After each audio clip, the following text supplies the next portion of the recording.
সাতক্ষীরার এক নির্জন গ্রাম মুরারিকাটি। এখানে মাটির গন্ধ, আগুনের উত্তাপ আর শিল্পীর নিপুণ হাতের ছোঁয়ায় তৈরি হয় এমন কিছু যা পৌঁছে যাচ্ছে হাজার মাইল দূরের ইউরোপ ও আমেরিকায়। প্রতি বছর প্রায় 10 থেকে 12 কোটি পিস মাটির টালি রপ্তানি হয়, যা থেকে অর্জিত হয় প্রায় 150 কোটি টাকার বৈদেশিক মুদ্রা। কাদামাটি আর আগুনের টালি যা গ্রামের ঐতিহ্য, শ্রম আর আধুনিক রপ্তানি বাণিজ্যের এক মেলবন্ধন। বিশ্বমানের একটা টালি তৈরি হয়, যেটা আমরা গোটা পৃথিবীতে রপ্তানি করে থাকি।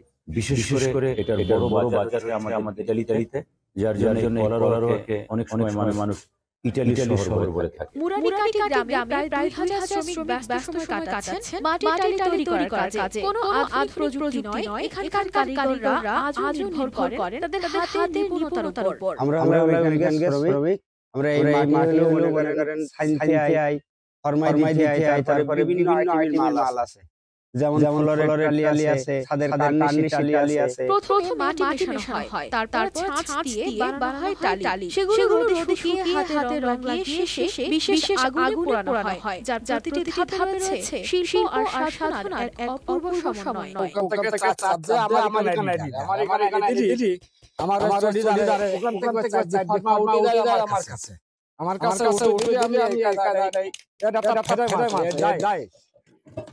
সিল্কোর সিল্ক অ্যান্ড শাইন, যাতে আছে আর্গান অয়েল ও ওট প্রোটিনের গুডনেস, যা আপনার চুলকে রাখে হেলদি অ্যান্ড শাইনিং।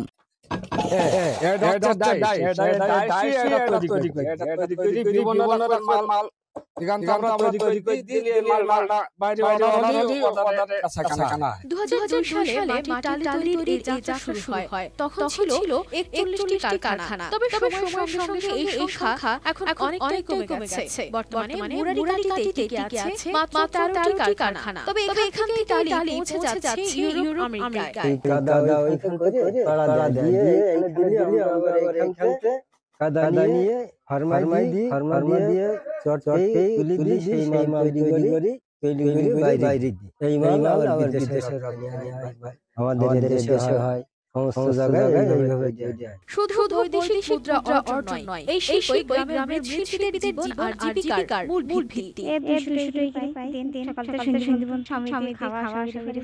এই শিল্প প্রসারে কারিগরদের প্রয়োজনীয় প্রশিক্ষণ ও পরামর্শ দেওয়ার কথা জানান এই কর্মকর্তা। আমাদের কলার যে টালি শিল্প, এটা আসলে খুবই সমন্বয় শিল্প। আমরা বিসি থেকে আমরা এই প্রকল্পগুলো দর্শন করছি এবং আমরা তাদের বিভিন্ন বক্তব্য তাদের কথা বলছি এবং আমাদের থেকে আমরা প্রশিক্ষণ আরো প্রশিক্ষণ কিংবা আর্থিকভাবে তাদের আমরা সহযোগিতা করতে পারি এবং তাদেরকে আমরা পরামর্শ দিয়েছি এই ব্যাপারে বিসিসি করা আছে। করোনার সময় কিছুটা স্থবির হলেও ধীরে ধীরে নতুন উদ্যোক্তাদের প্রচেষ্টায় আবার ঘুরে দাঁড়িয়েছে এই শিল্প। তবে আধুনিক সরঞ্জাম আর সরকারের সহযোগিতা পেলে তারা এই শিল্পকে আরো এগিয়ে নিতে চান বলে জানান তারা।